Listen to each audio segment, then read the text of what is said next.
Halo teman-teman semua, kali ini Vicky Tanaka punya cerita mistis lagi nih guys. Jadi ceritanya yaitu adalah seorang supir minibus. Nah, dia ini supir antar provinsi guys, dari Pulau Jawa ke Sumatera ataupun dari Sumatera ke Pulau Jawa. Jadi dia ini melintasi suatu jalan di mana jalan tersebut adalah jalan yang angker, dan di bawah jalan tersebut terdapat terowongan yang mana terowongan itu bekas Belanda zaman dahulu ya. Nah, di situ tuh sering meminta tumbal guys. Tapi itu dengan catatan di waktu-waktu tertentu saja, dan itu bagi mereka yang bernasib naas.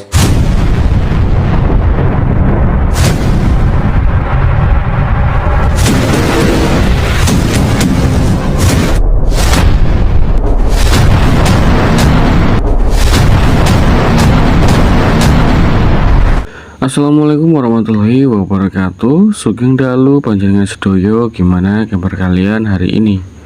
Semoga kalian baik-baik saja dan selalu dalam lindungan yang maha kuasa. Cerita malam ini datang dari sebuah jalan yang menjadi lalu lalang pengendara, baik dari dalam kota maupun luar kota, ataupun bagi mereka pengguna jalan tersebut. Jalan tersebut menjadi momok menakutkan bagi para warga perkampungan yang berada di area sekitar. Bagi sesiapa saja yang bernasib naas akan menjadi salah satu tumbal di jalan tersebut. Sekedar informasi umum, jika jalan tersebut dibangun oleh Belanda pada era penjajahan dahulu. Jalan itu dikelilingi hutan lindung, yaitu hutan yang ditanami kayu keras dan kayu-kayu yang bernilai tinggi, seperti kayu jati, kayu mahoni, meranti, medang, tembesu, dan lain-lain. Hutan tersebut membentang sejauh 8 km di sisi selatan pulau. Memang tidak sepanjang jalan itu yang angker, melainkan hanya beberapa titik saja, yaitu titik-titik di mana di bawah jalanan tersebut ada sebuah bekas terowongan tua, tempat di mana benteng-benteng pertahanan Belanda yang dialihfungsikan menjadi kuburan bagi para pekerja rodi, dan sekitar jalan tersebut masih nampak bekas-bekas rel yang dibangun. Rel kereta yang dulunya digunakan sebagai pengangkut batu-batu dan jasad para pekerja. Jalanan itu adalah jalanan bukit yang berkelok seperti nadi gunung. Saat malam hari, jalanan itu sama sekali tidak ada penerangan. Yang ada hanya rambu-rambu jalan yang bersinar jika diterpa lampu para pengendara, serta banyaknya plang himbauan agar selalu berhati-hati saat menggunakan jalanan tersebut. Kisah mistis ini dialami oleh saya selaku supir minibus antar provinsi.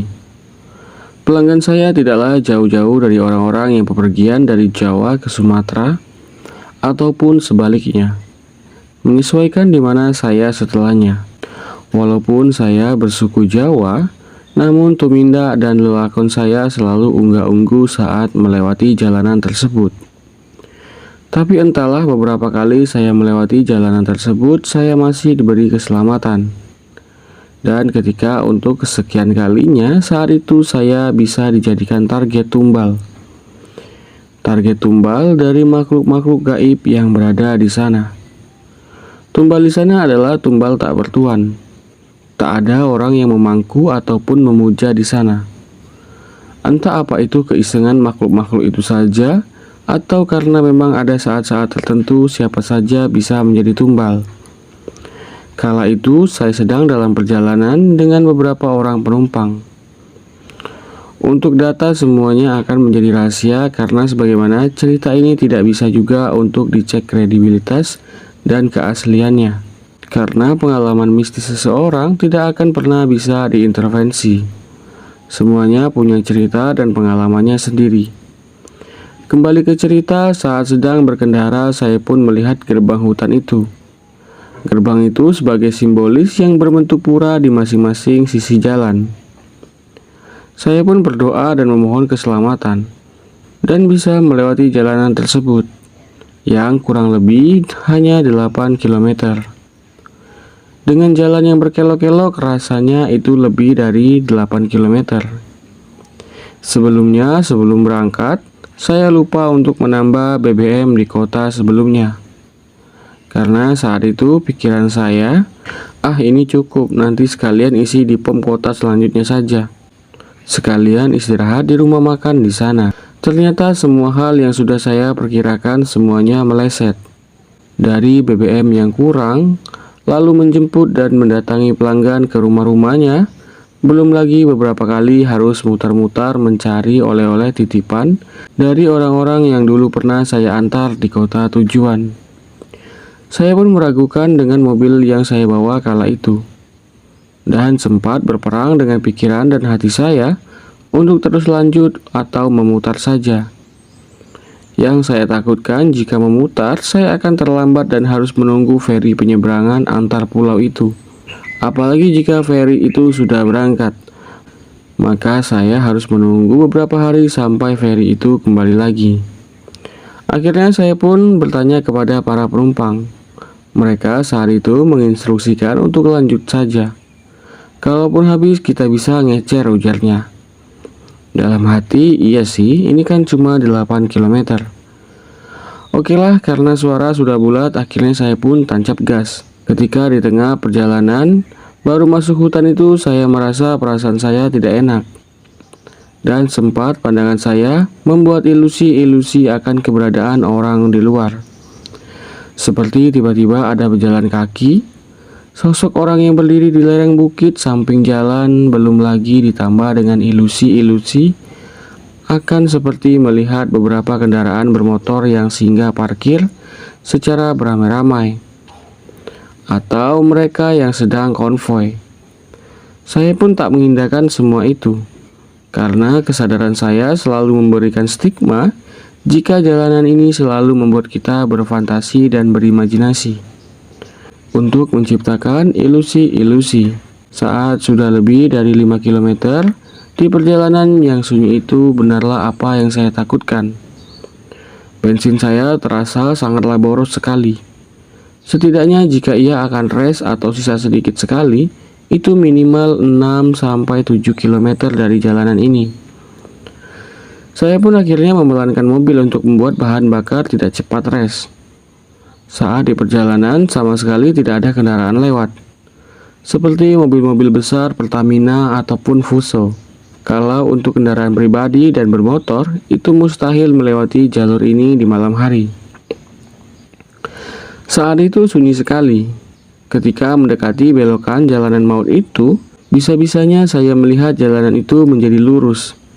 Setelah beberapa derajat belok, alhasil dengan kecepatan 40 itu sudah lebih dari cukup membuat bumper saya menjadi penyok dan bubar terkena marka jalan yang seperti besi melengkung menyesuaikan kelokan itu.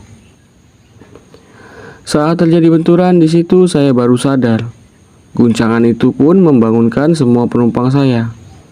Ternyata baru saya sadari saya tertidur kurang lebih 30 detik yang lalu. Saat itu saya tidak membawa kenek. Semua orang termasuk saya ketiduran dalam mesin yang berjalan itu. Ya ampun, ujar saya. Kami pun turun semua. Dan mobil pun menjadi mogok. Karena mobil itu mesinnya di depan otomatis banyak komponen yang rusak. Ya ampun, ujar saya sambil meremas rambut saya. Saya pun berkata kepada para penumpang, jika kita akan menginap di sini kalau tidak ada bantuan malam ini. Nah, disitulah kejadian-kejadian tak masuk akal dan tak masuk di nalar datang secara berurutan. Saat saya sedang mengecek kabin depan dan membuka kap, banyak asap keluar dari sana. Lalu mata saya pun secara tak langsung terkontak dengan seseorang yang berjalan di sebelah sisi hutan. Hei, ujar saya, jangan kencing di situ. Orang tersebut pun tak mengindahkan apa yang saya katakan, dan masih saja terus berjalan, sampai-sampai membuat saya harus melangkah beberapa meter sebelum ditepuk oleh penumpang lainnya. Mas, ujarnya, sambil memutar bahu saya dengan keras. Sampai mau kemana, ujarnya. Lalu saya pun kembali sadar, dan melihat ke arah orang yang berjalan tadi. Ternyata di sana tidak ada apa-apa. Penumpang itu mengingatkan jika kita berada di hutan, dan ia minta kita selalu dalam keadaan waras dan sadar. Iya mas, ujar saya. Lalu ia pun berbalik masuk ke dalam mobil. Lalu saya pun hendak masuk juga sekalian melihat para penumpang lainnya. Ketika kepala saya baru masuk setengah, ya Allah, ujar saya, tidak ada wajah penumpang yang barusan masuk tadi. dan ia pun tidak berada di dalam sana. Wah, gak beres ini, ujar saya dalam hati. Saya pun keluar dan berusaha menelpon bos saya, namun tak jua diangkatnya. Mungkin karena itu saya menelpon di jam-jam saat orang yang sedang tertidur. Sekitar pukul 2 malam, karena tidak diangkat-angkat, saya pun kembali mengotak-atik mesin di depan. Tak lama kemudian dari arah belakang, saya melihat seseorang yang berjalan, namun dari arah lereng jalan itu. Suara langkahnya terdengar karena ia menerabas pohon-pohon kecil di sekitarnya. Saya pun sontak untuk menyenterinya, yang membuatnya kesilauan. Lalu ia pun turun dari lereng itu menghampiri saya. Saya pun memasang badan, tak lupa juga untuk berdoa, karena saya yakin itu bukanlah warga sekitar sini. Apalagi ini jam tengah malam.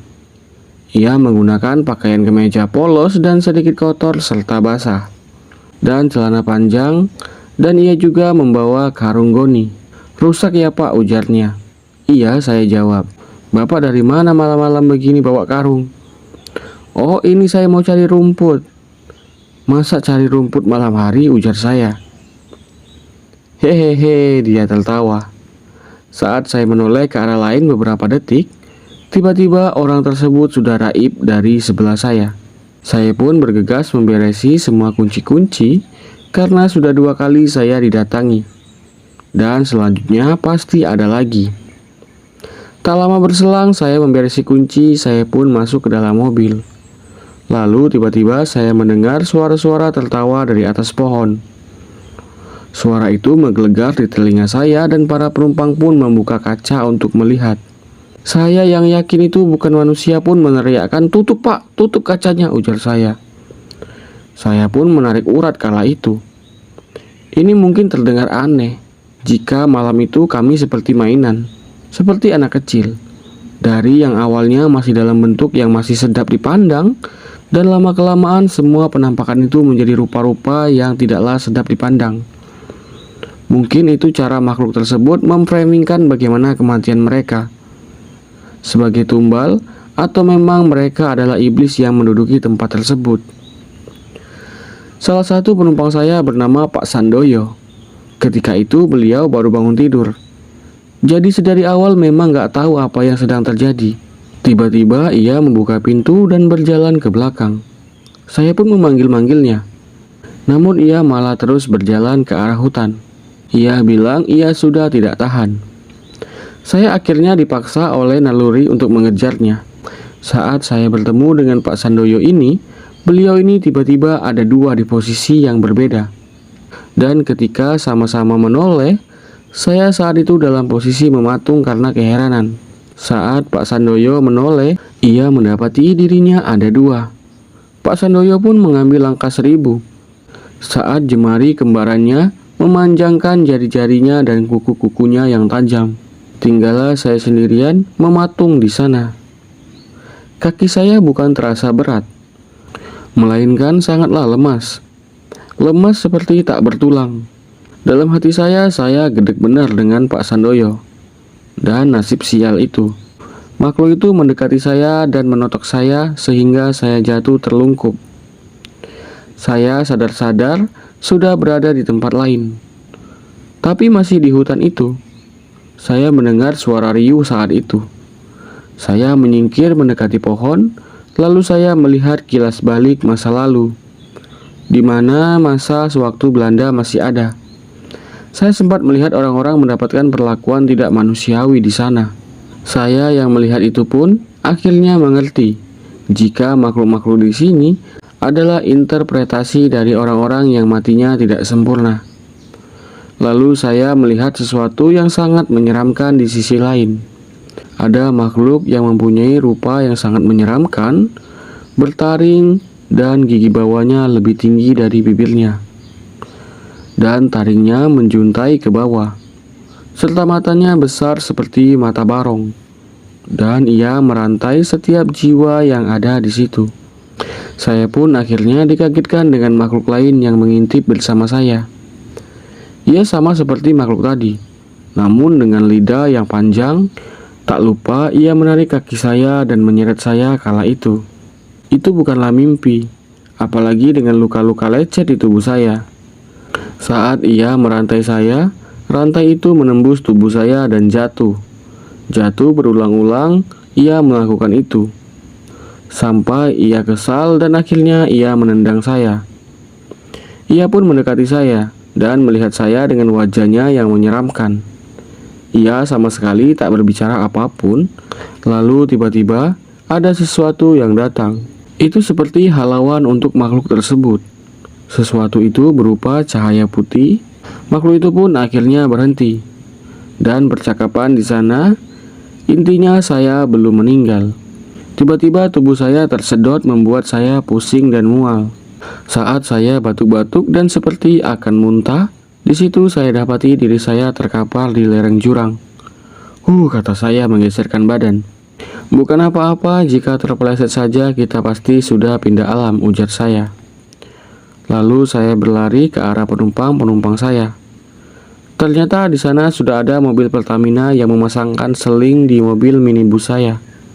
Dan mereka menunggu saya karena mereka dengar setelah saya kembali dengan Pak Sandoyo, saya bilang mau mencari bantuan.